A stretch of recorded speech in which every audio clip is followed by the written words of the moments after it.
இந்த kitchen window viewers எல்லாருக்கும் வணக்கம். எல்லாரும் எப்படி இருக்கிறீங்க? இன்றைக்கி நம்ம ஒரு செட்டிநாடு பலாக்கொட்டை மசாலா ரெசிபி பார்க்க போகிறோம். அதுக்கு என்னென்ன தேவையான பொருட்கள்ங்கிறத பார்த்துருவோம்.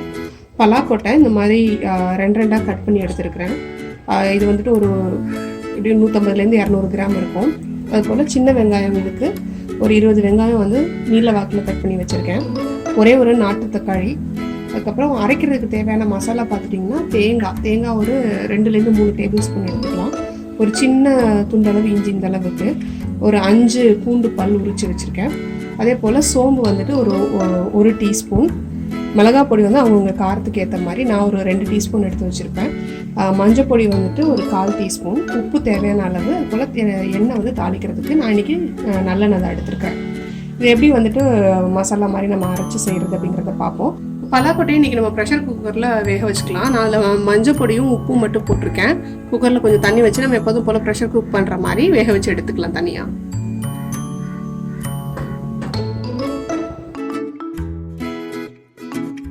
ப்ரெஷர் குக்கர் நம்ம அடைச்சி வச்சிடலாம். அடைச்சிட்டு ஒரு 3 to 4 விசில் விட்டு எடுத்துக்கலாம். வெந்திருக்கும் நம்மளுக்கு பலாக்கொட்டை. வேகிற நேரத்தில் நம்ம வந்து மசாலா எடுத்து வச்சிருந்தாலே அரைச்சிக்கலாம் ஒரு மிக்ஸி ஜாரில் போட்டுட்டு. அப்போ எடுத்து வச்சுருந்த இஞ்சி, பூண்டு, சோம்பு, தேங்காய் இது எல்லாத்தையும் வந்துட்டு சாந்து மாதிரி அரைச்சிக்க போகிறேன். இன்றைக்கி இது இரும்பு சட்டியில் தான் தாளிக்க போகிறேன். ஸோ சட்டியில் வந்துட்டு கொஞ்சமாக எண்ணெய் வச்சாச்சு.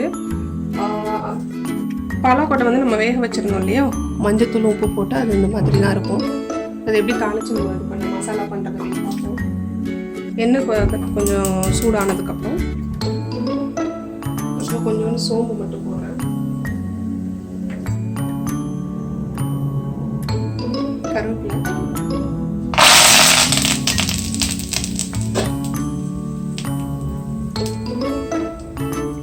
நறுக்கி வச்ச வெங்காயத்தை போட்டுடலாம்.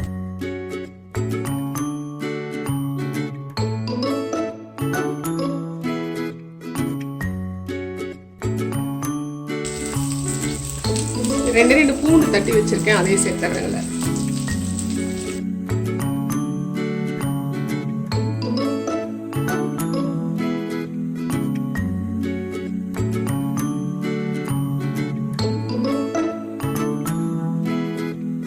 வெங்காயம் கலர் மாதிரி வதங்கிடுச்சு.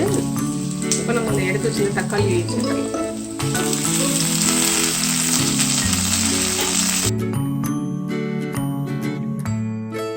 வெங்காயம் தக்காளியும் வதங்கி வர்றதுக்கு கொஞ்சமாக உப்பு சேர்த்துக்கலாம். கொஞ்சம் நிதானமாகவே போட்டுக்கோங்க, ஏன்னா பலாக்கொட்டையில் தனியாக உப்பு போட்டுட்டோம் நம்ம குக்கரில் வேக வைக்கும்போது. லேசாக ஒரு மூடி போட்டு மூடி வச்சிடுறேன். உங்களுக்கு வெங்காயம் தக்காளியும் நல்லா வதங்கிடுச்சு. எடுத்து வச்சிருந்த மிளகாய் பொடியை போட்டுக்கலாம்.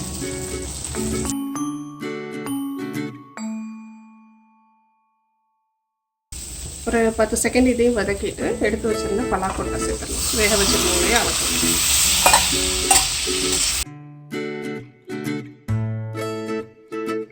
இந்த பலாக்கொட்டை நல்லா மசாலாவோட ஒன்று கூடி வதங்கிருச்சு. இப்போ வந்து நம்ம அரைச்சி வச்சிருந்து விழுது சேர்த்துடலாம். தேங்காய், சோம்பு, பூண்டு அரைச்சி வச்சிருந்தோம்ல, நம்ம இப்போ தேங்காய் அரைச்சி வச்ச விழுது சேர்த்தாச்சு. சேர்த்து எல்லாத்தையும் ஒன்றா பிரட்டி எடுத்துட்டோம். கொஞ்சம் இது சுருண்டு வந்ததுக்கப்புறம் ஒரு அரை ஸ்பூன் எண்ணெய் ஊற்றி நல்லா நம்ம சுருளை வதக்கி எடுத்துட வேண்டியது தான். அந்த மசாலா வந்து ரசமுக்கு இல்லை அப்புறம் சாம்பார் சாதத்துக்கு கூடலாம் நல்லாயிருக்கும். சப்போஸ் இப்போ எனக்கு வந்து பலாக்கொட்டையே கொஞ்சம் நிறைய இருந்ததுங்கிறதுனால இது போகிறோம். இப்போ உங்களுக்கு கொஞ்சம் தான் பலாக்கொட்டை இருக்குது அப்படின்னா இதே இதோட நம்ம நாட்டுக்காய்கள் எந்த காய்கறிகள் வகைகள் வேணாலும் நீங்கள் சேர்த்துக்கலாம். முருங்கைக்காய் இல்லை கத்திரிக்காய் இதெல்லாம் போட்டு இதே மெத்தடில் பலாக்கொட்டையோட சேர்த்து செய்யலாம். அப்படி இல்லைன்னா பிளெயினாக வெறும் பலாக்கொட்டை மட்டும் வச்சு கொஞ்சம் நிறையா இருந்ததுன்னா இந்த இதில் செய்துக்கலாம். நம்ம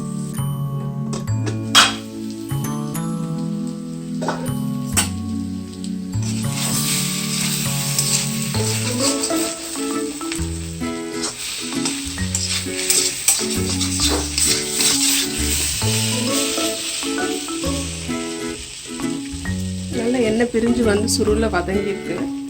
உங்களுக்கு வேணுங்கிற கன்சிஸ்டன்சியில் நம்ம எடுத்துக்கலாம். இன்னும் உதிரியாக வேணால் கூட இன்னும் கூட கொஞ்சம் நேரம் வச்சு பரட்டி எடுக்கலாம். இல்லை இந்த மாதிரி மசாலாவோட இருக்கணும்னாலும் அதுக்கு தகுந்த மாதிரி எடுத்துக்கலாம். நம்ம